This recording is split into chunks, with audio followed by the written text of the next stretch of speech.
This is Scott the Fix-It Guy. Today we're dealing with a Whirlpool gas dryer that is not starting.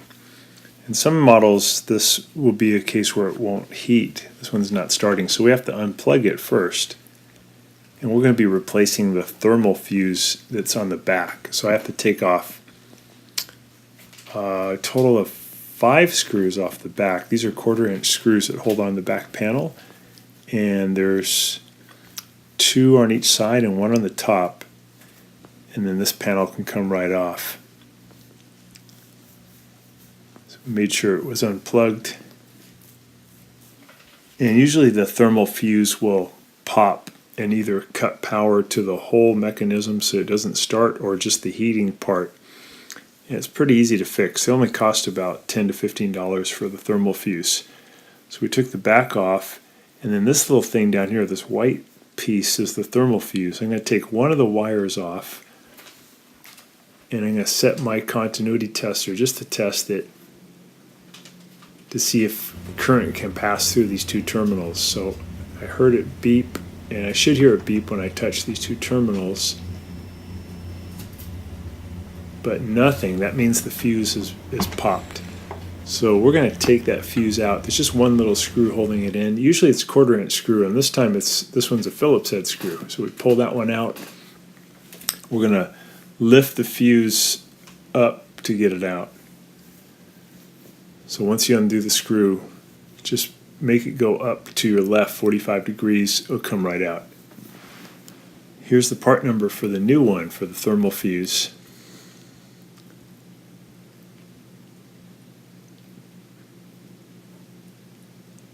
There we go. And you can get one of these from Amazon. They'll send it to you through the mail. So I'm going to put the little bottom piece in first, and then there's one screw in the upper left-hand corner that holds it in. Again, this model, it's a Phillips head screw. And now your dryer will work. The only problem is you have to figure out, I'm just going to do a continuity test on the new one, make sure. Yeah, so we can hear it beep, so we know current goes through there. That'll fix the problem. We'll put these little wires back on, and we have to figure out why this thermal fuse got so hot that it overheated. Probably there's something caught in this ducting, so I'm going to remove these 4 screws here at the bottom of the ducting. There's 2 at the top too. These I think are 3/8 or 7/16 screws that we're removing. And then at the top, I'm going to take the filter out, and I'm going to use a Phillips head screwdriver to remove 2 Phillips head screws, just to loosen the upper part of the ducting. On some models, you can remove the whole ducting. This one, it's kind of hard to get this out unless you do a lot more disassembly. So I'm just going to loosen it up, and I'll be able to move the bottom part of the duct out toward me, and then I can see if there's any junk caught in there. So here at the bottom, I've got these screws out, so I'm going to lift up on the ducting, pull it toward me, and I'm going to reach in and see if I feel anything here at the bottom. And there's a big chunk of lint that's built up over the years. So it was not letting the heat get out. It was getting too hot, and it tripped the thermal fuse. There's a big big clog in there. So now it's going to dry a lot better too. Sometimes there's also a big clog in the vent tube that brings the hot air and moisture out from the dryer out of your house. So you can check that too. But in this case, it was caught here in the ducting. So I'm just going to put all these screws back in, these 2 Phillips head screws here at the top first, and put it all back together, and we'll have a functioning dryer again for a pretty cheap part. So the thermal fuse blows so that it won't heat up to a point where there's a fire. So it's a pretty good safety device.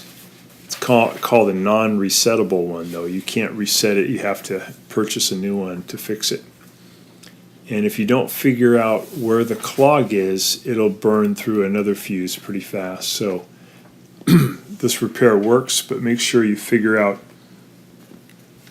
where in the vent system the clog was. This time it was in the ducting, but a lot of times it's in the vent tube, or it's at the very end of the vent tube where it leaves your house, there's a clog.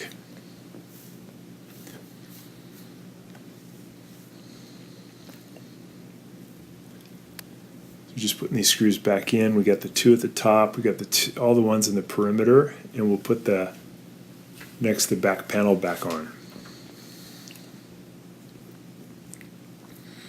So this is a Series 70 Whirlpool dryer, but the Series 70, 80, and 90, and a lot of the Whirlpool dryers have this common little thermal fuse.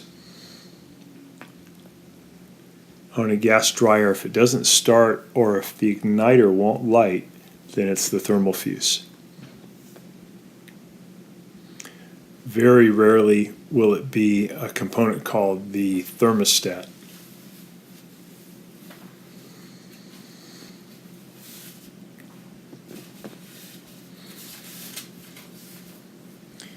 Before I did the dryer repair, I did confirm that there was power at the outlet, that I was getting voltage at the outlet, because sometimes the breaker is just tripped and you can reset the breaker and then you're okay, but there was power at the outlet, so I knew that it was a problem inside the dryer.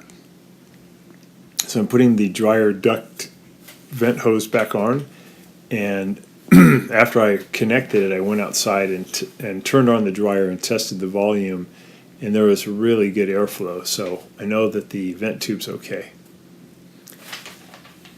So we got it plugged in, we'll test it out. So there we go, started right up, sounds great. So we got a happy dryer that works again, and thanks so much for watching our video. Please subscribe when you get a chance. Thank you.